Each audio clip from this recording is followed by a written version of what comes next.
Course আছে এবং সাথে সাথে কোর্সের ফিও আছে।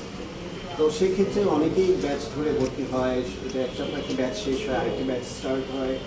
তো সেই সুবাদে অনেকেই আছে যে ভর্তি হবার পরে অনেকেই আছে যে বলে যে আমি আর কন্টিনিউ করবো না, বা আমি আসলে আর চাচ্ছি না, বা আমি পারছি না, বা গ্রুমিংয়ের প্রেশারটা নিতে পারছে না, কিংবা পারিবারিক কোনো চাপ থাকে, অনেক রকম অনেক প্রবলেম থাকতেই পারে।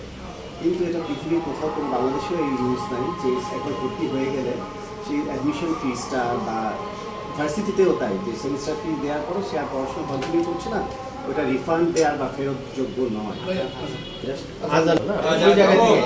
ওই জায়গা থেকে যে জায়গাতে শেষ করছিলাম ওই জায়গা থেকে আমরা যাই যাই।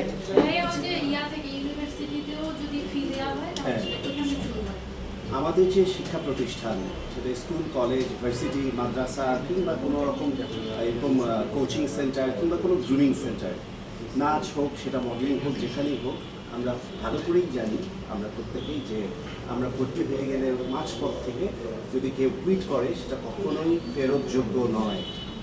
কিন্তু সামহাউ এই যে ঘটনাটা, এই ঘটনার যে মূল যে ব্যক্তিটি, সে ব্যক্তিটি হঠাৎ করেই সে আমার এখানে ভর্তি হয়েছিল, এবং সে আমাকে হঠাৎ করেই প্রেশার দেওয়া শুরু করে বেশ কিছুদিন আগে থেকে, যে টাকাটা ফেরত দেওয়ার জন্য সে আর করবে না। ইন দ্য মিন টাইম আমি একটু বলে রাখি যে আমার মাঝখানে বেশ কিছু প্রোগ্রাম এবং রোজার মাস সব কিছু মিলিয়েই স্কুল বন্ধ ছিল। তো সেই বন্ধের জন্য সে অধৈর্য হয়েই এই কাজটা করেছে।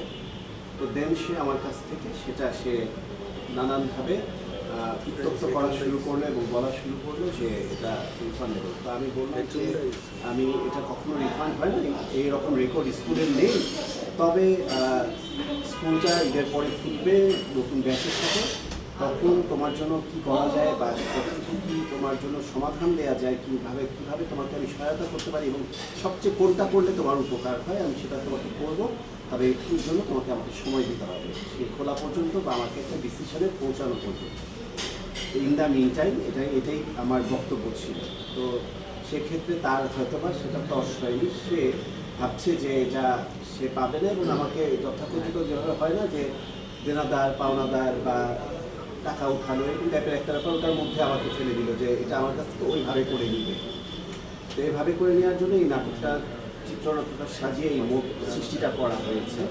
সেটা নেওয়ার জন্য মাত্র এই 30,000 টাকার জন্য আমাকে এরকম করে ডেকে নিয়ে আমাকে উঠিয়ে নিয়ে গিয়ে আমি সরল বিশ্বাস করেছি, কারণ না কোথাও চুরি করেছি, না কোনো